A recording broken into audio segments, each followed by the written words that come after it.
Coucou les merveilles, c'est Chloé. Alors dans cette vidéo, je ne vais pas vous présenter d'oracle ou de tarot ou même vous faire un tirage en synchronicité. En fait, je voulais répondre à une question qui revient souvent.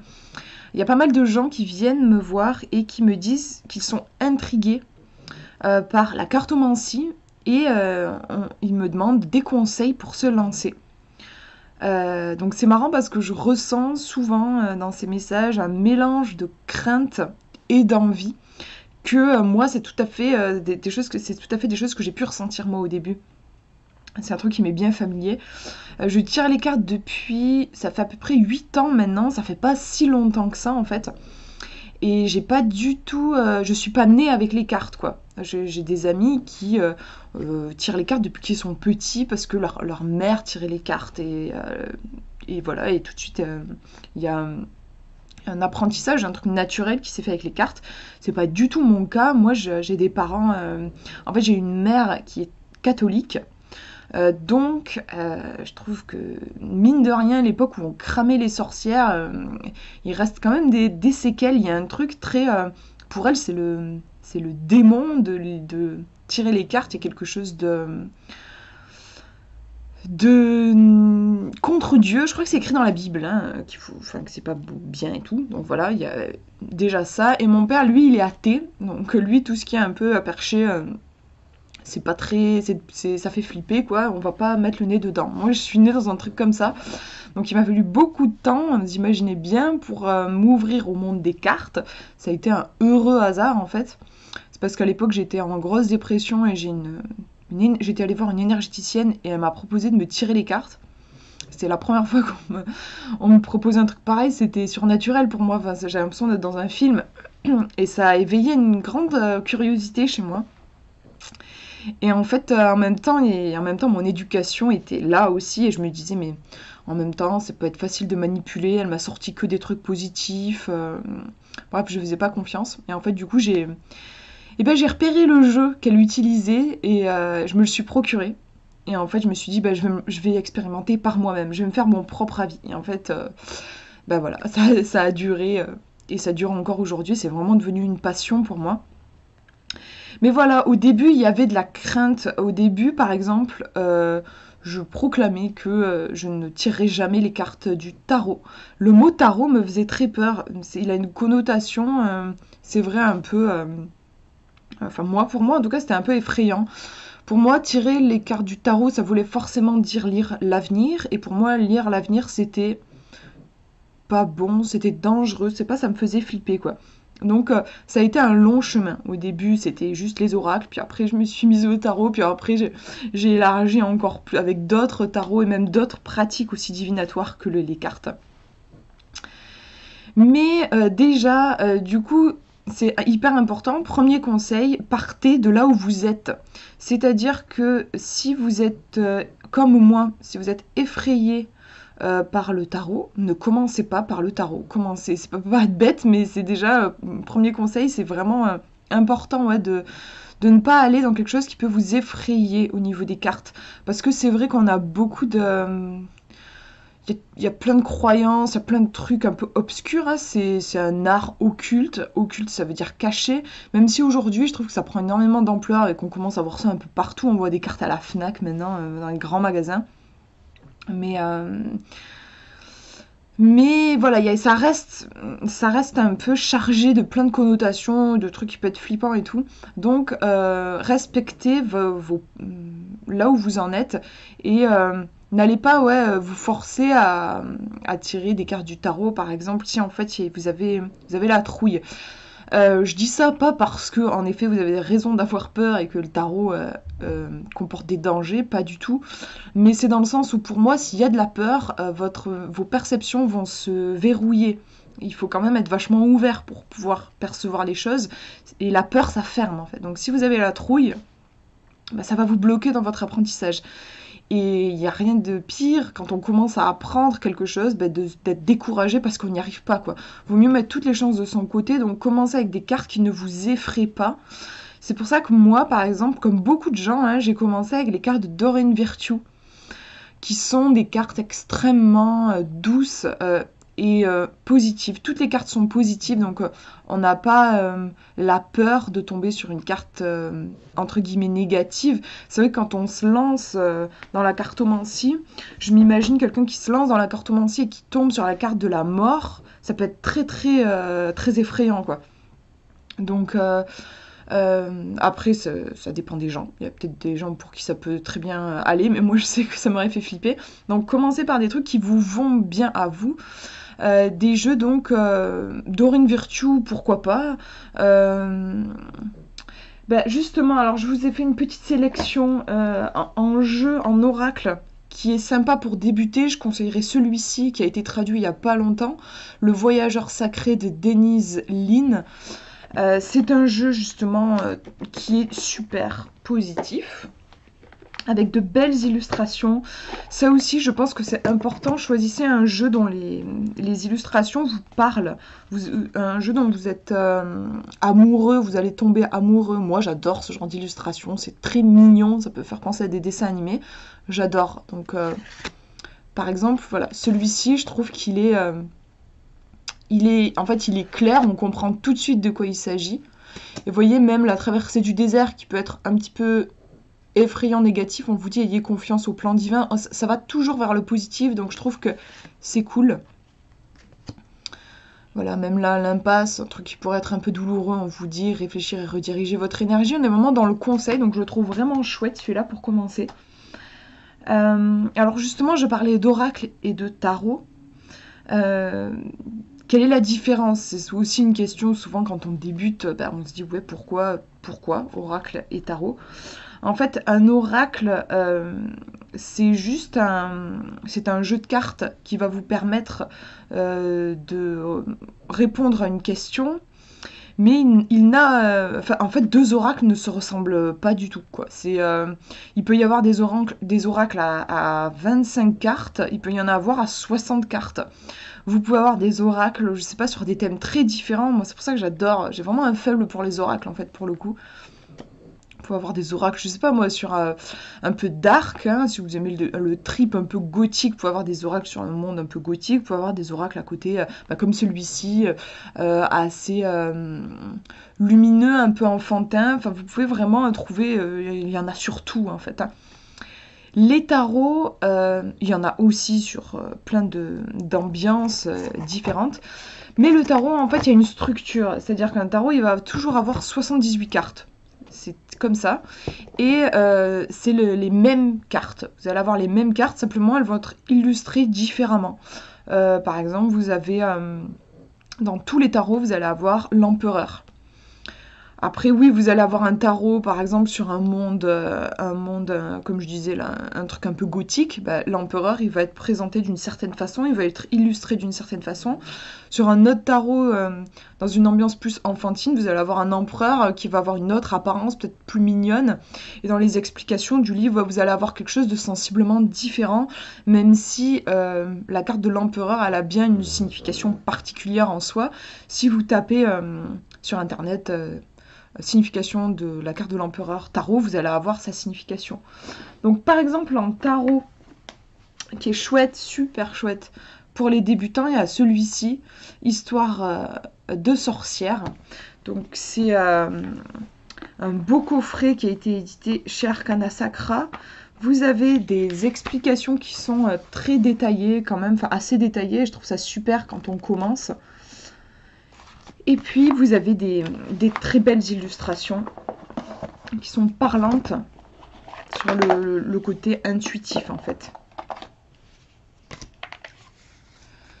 Donc, par exemple, vous avez celle-ci. Après, oui, le tarot, on a des cartes qui sont douloureuses, hein. Il faut pouvoir aussi... faut être capable de les voir en face, de regarder ça en face. Donc voilà, je trouve les illustrations super sympas. Donc, hop, je le mets de côté. Je vous montre un autre tarot. Bon, celui-ci, pour le coup, il est peut-être moins adapté pour les débutants. C'est le Nicoletta Secoli Tarot. Je trouve qu'il est moins adapté parce qu'il y a très peu de texte, en fait. Il y a très peu de texte, mais je vous le montre en fait pour vous montrer, par exemple, 7 de coupe. Ici, on nous dit trop de choix peuvent causer de la confusion. Laissez les choses s'arranger et tout deviendra plus clair. 7 de coupe. Et je voulais vous montrer, parce que je trouve toujours mieux avec des exemples. Chez les sorcières, là, l'histoire de sorcière tarot, vous avez 7 de coupe. Qu'est-ce qu'on nous dit ? Quelquefois, il faut juste prendre une décision, le mauvais choix vaut mieux que pas de choix du tout. Donc vous voyez qu'on retrouve bien l'idée de choix dans les deux tarots. Après, l'illustration est très différente, et puis le texte aussi, parce que là, c'est la vision de l'auteur après. Donc là, le 7 de coupe, bon, on voit pas super bien, c'est en noir et blanc, mais c'est une... On dirait Alice au Pays des Merveilles, devant un petit lapin avec un trou de lapin. Et on nous parle bien de trop de choix. Et vous voyez ici, l'artiste, il a décidé d'illustrer ça avec une femme qui a l'air d'hésiter dans une boutique. Et en effet, elle a plein de choix à faire. Donc vous voyez qu'on retrouve vraiment les mêmes cartes. Simplement, c'est l'artiste et l'auteur qui vont poser un regard différent dessus. Donc, par quoi commencer ? Oracle ou tarot ? Bon, moi, c'était évident pour moi. Le tarot me faisait flipper, donc j'ai pas touché au début. J'aurais tendance à conseiller plutôt les oracles, parce que c'est vrai que le tarot, comme je vous disais, il y a quand même des cartes qui peuvent être un peu difficiles, comme celle-ci. Puis il y a la carte de la mort aussi qui peut faire peur. Et puis il y a quand même... c'est des archétypes qui sont forts. Le tarot, c'est un jeu qui est quand même assez ancien. Et c'est quelque chose de peut-être un petit peu plus costaud que les oracles. Cela dit, franchement, pour moi, c'est hyper important de faire au feeling, au ressenti. Si vous avez envie de commencer avec le tarot, commencez avec le tarot. C'est vraiment, je pense, hyper important de suivre votre élan premier. Donc, ouais, en oracle, tant que j'y suis, parce que j'ai les boîtes sous la main. Si vous voulez un oracle sympa pour débuter, il y a celui-ci. Donc vous voyez que c'est le copain, le petit frère de celui-ci, l'histoire de sorcière, donc tarot, et l'oracle, donc oracle. Donc il n'y a pas 78 cartes, il y en a 40, vous voyez, 40 cartes. Et c'est le même illustrateur, donc si vous aimez ce style, moi je trouve qu'il est super sympa aussi pour commencer à tirer les cartes. Et sinon, dans un autre style, mais il est vraiment chouette aussi, on a la sagesse de l'oracle de Colette Baron-Reid, qui est super sympa. Surtout, moi j'adore les messages. Les messages sont très très bien écrits. Le livre, il est costaud en fait pour se lancer. Je trouve ça bien quand même d'avoir un minimum de base écrite aussi. Les illustrations, je suis moins fan, c'est plus j'ai l'impression que c'est du photomontage, mais ça reste chouette et les messages sont vraiment très intéressants et je trouve que c'est une très bonne base pour commencer ce jeu. En oracle donc. Après, est-ce qu'on peut prévoir l'avenir avec un oracle ? Oui, complètement. Pour moi, quand j'ai commencé, je croyais que le tarot, c'était forcément pour l'avenir, mais non. Vous pouvez très bien faire de la guidance, du développement personnel avec du tarot, et vous pouvez très bien consulter l'avenir avec un oracle. Hein. C'est juste les structures qui sont différentes, mais l'un n'empêche pas l'autre. Alors justement, au niveau de la pratique de l'art de la cartomancie, vous avez un peu deux grandes voies. Il y a la guidance, le développement personnel et la voyance, donc la divination. Dans un cas, on va plus travailler sur développement personnel, donc travail sur soi. On va utiliser les cartes pour mieux se comprendre et voir notre pouvoir dans une situation et pouvoir travailler pour changer notre présent. Et la divination, on va aller voir l'avenir. Donc on va voir l'évolution d'une situation, quel est l'avenir lié à une relation par exemple. On va voir du côté de l'avenir. Pour moi, ces deux pratiques, en fait, elles peuvent être utilisées ensemble. Par exemple, je cherche à savoir si je me lance dans un boulot, un emploi, je veux voir l'avenir. Donc je suis dans de la divination. Je tire une carte pas cool. Je vois que ça va être compliqué, qu'il va y avoir des difficultés. et ben je peux compléter mon tirage en essayant de voir comment est-ce que je peux changer cet avenir, en fait, n'est pas encore présent, c'est-à-dire que il est potentiel, c'est un avenir potentiel, mais je vais chercher à voir comment est-ce que je pourrais modifier mon attitude éventuellement pour éviter que ce futur-là se produise et mettre les chances de mon côté pour réussir dans cet emploi. Et là, on est plus dans du travail de développement personnel. Donc en fait, on peut combiner les deux. Sachant que, je trouve que c'est quand même... souvent, moi, les gens que je connais, ils ont plus une tendance à aller dans un sens ou dans l'autre. Moi, je sais que j'ai une tendance à aller plus dans du développement personnel, et il y a des gens qui ont plus une tendance à aller vers du divinatoire. Alors, justement, à ce propos, je voulais vous montrer 2 livres qui, pour moi, illustrent assez ces 2 façons de faire. Si vous êtes tenté par du divinatoire, je vous conseillerais celui-ci, mes premiers tirages de tarot de Marseille par Céline Camoun. Il est vraiment très bien fait et il donne les bases pour se lancer. Il est vraiment pour les débutants, parce que des fois on a des livres où on nous dit que c'est pour les débutants et en fait on se sent un peu largué. C'est pas le cas de ce livre. Il est vraiment, il vous prend par la main. Il est tout en bienveillance. Il est hyper bien fait. Je trouve super. Si vous êtes plus attiré par du travail sur soi et développement personnel, je vous conseillerais celui-ci de Carole Anne Eknassi. La pauvre, je dois écorcher son nom. Très très bon bouquin qui est sorti il n'y a pas longtemps aussi, en fait, celui que je vous ai montré juste avant, c'est pareil, avec plein d'exercices, donc vous voyez qu'on est bien dans le développement personnel, où on va travailler sur soi ici, et je le trouve hyper bien fait, très bien. Je vais vous montrer le résumé.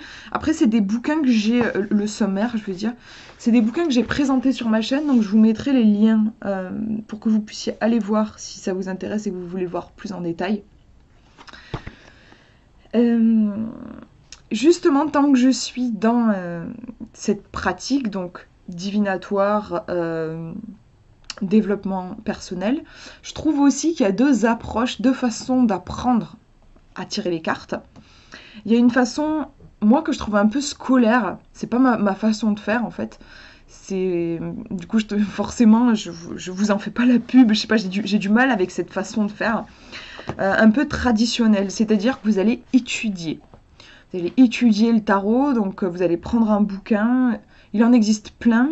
Je vous ai présenté celui-ci, parce que je le trouve vraiment bien fait et très complet, mais vous avez d'autres livres que moi j'aime moins, donc je vous les présente pas, où vous allez avoir uniquement les cartes du tarot et leur signification. C'est pas le cas de ce livre, ce livre-là vous apprend vraiment à réfléchir et à interpréter les cartes. Mais vous avez sinon des espèces de bibles du tarot où on vous donne vous en avez beaucoup des livres comme ça. On va vous dire le battleur, on va vous donner la signification et puis on va vous dire si vous tirez le battleur avec telle carte, voilà ce que ça signifie, tout ça. Donc on va étudier dans ces livres les symboles présents dans chaque carte, voilà, les couleurs, toute la symbolique. Et c'est vraiment de l'apprentissage, c'est-à-dire qu'on va même en fait apprendre par cœur la signification des cartes pour ensuite pouvoir faire un tirage. Et une fois qu'on a les connaissances, on va les appliquer, on va essayer de comprendre le tirage. Moi, c'est vraiment pas une technique que j'apprécie, c'est pas du tout ma façon de faire, je trouve ça scolaire en fait. J'ai l'impression que j'apprends une leçon et que je vais l'appliquer ensuite. Moi, j'ai pas du tout appris comme ça. J'ai vraiment fait au feeling, à l'intuition. Si vous regardez un peu les vidéos sur ma chaîne, vous verrez ma façon d'interpréter les cartes. Elle est très intuitive en fait. J'ai jamais appris les cartes du tarot par cœur. Alors oui, à force de tirer les cartes, à force de tirer des cartes de tarot, en fait, c'est sûr qu'il y a des choses qui se sont imprégnées. Si vous me demandez la carte de la force, qu'est-ce que ça signifie? Oui, ça m'évoque des choses, parce qu'à force de tirer des cartes de tarot, il y a des choses qui se sont imprégnées. Mais j'ai pas par exemple les arcanes mineurs, je les connais pas par cœur. Vous m'énoncez une carte comme ça là, je sais pas vous dire à quoi ça correspond. Je vais vraiment moi avoir une approche au niveau du dessin. Donc c'est ce qu'on appelle une approche intuitive. C'est-à-dire que il va me falloir un jeu, mais c'est un peu les jeux que je vous ai montrés, il va me falloir une illustration, par exemple celle-ci. 9 d'épée, vous me dites 9 d'épée dans le tarot, j'ai pas une super mémoire en plus, donc j'ai pas retenu, je sais pas à quoi ça correspond. Par contre, quand je vois cette illustration là, ça m'évoque tout de suite beaucoup de peine et beaucoup de tristesse, il y a une douleur, il y a quelque chose qui fait mal. Je vais en fait vraiment me laisser imprégner par l'illustration et c'est ça qui va me donner des informations. Donc vous pouvez aller voir les vidéos que je fais si vous n'avez pas vu pour observer en fait cette façon que j'ai de faire qui est vraiment je regarde et je parle. Et je le fais parce que je vous fais une vidéo, mais en vrai c'est quelque chose que je fais aussi chez moi, parler. Formuler à voix haute, dire ce qu'on voit, ça va permettre de débloquer des choses et d'affiner nos perceptions. Donc moi, c'est vraiment ma façon de faire. Et c'est quelque chose qui est assez expliqué dans ce bouquin-là. Se développer et s'épanouir avec le tarot divinatoire. Donc voilà, moi en fait ma façon de faire pour comprendre la signification de la carte, c'est que je vais m'imprégner de son image. Après, je vais pouvoir l'utiliser en divinatoire, en développement personnel, comme j'en ai envie, cette signification-là. Qu'est-ce que je voulais vous dire d'autre? En conseil, ben voilà, je vous disais, si vous avez envie, allez voir des vidéos que j'ai faites où je vous fais des tirages en synchronicité. Regardez comment je fais. Et je vous encourage en fait à aller voir, moi ça aussi ça m'a beaucoup aidé. Aujourd'hui on a quand même la chance avec internet d'avoir accès à énormément de contenu gratuitement. Allez voir d'autres chaînes YouTube, d'autres personnes qui tirent les cartes. Et nourrissez-vous de ces façons de faire. Vous allez voir certaines techniques, certaines façons de faire qui vont pas du tout vous parler. Et il y en a d'autres, ouais, ça va vous inspirer, vous allez avoir envie d'aller dans ce sens-là. Pour moi, c'est important de s'inspirer en fait.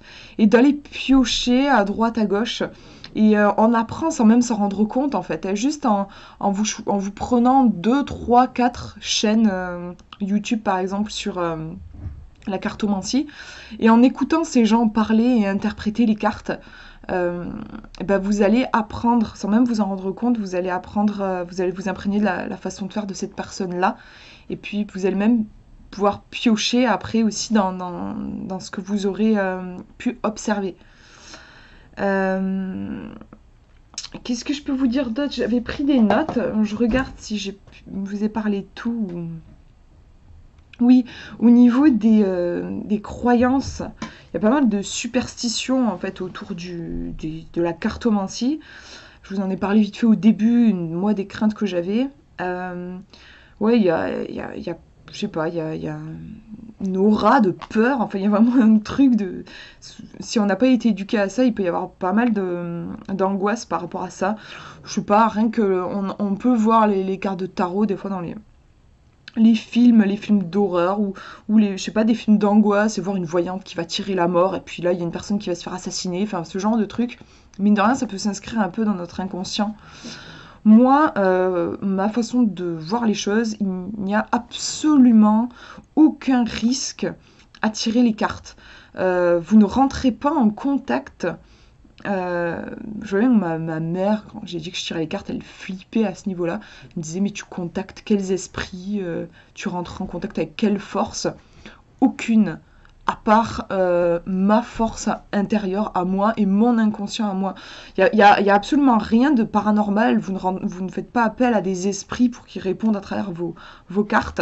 Les cartes n'ont pas de pouvoir particulier, ce ne sont que des morceaux de papier. Et d'ailleurs, elles n'ont que le pouvoir que vous leur donnez. C'est-à-dire que c'est marrant, enfin, moi c'est quelque chose que j'ai pu observer, le monde autour de nous est finalement, je pense, un reflet de notre perception. Il n'y a qu'à regarder, je sais pas si vous avez eu je sais pas, vous êtes amoureux et vous venez d'échanger votre premier baiser, sortez dehors, regardez le monde, tout va vous paraître juste magnifique. À l'inverse, je sais pas, vous venez de vous faire plaquer, regardez le monde, tout va vous paraître très très moche. Mais vraiment quoi, on est vachement influencé par nos perceptions.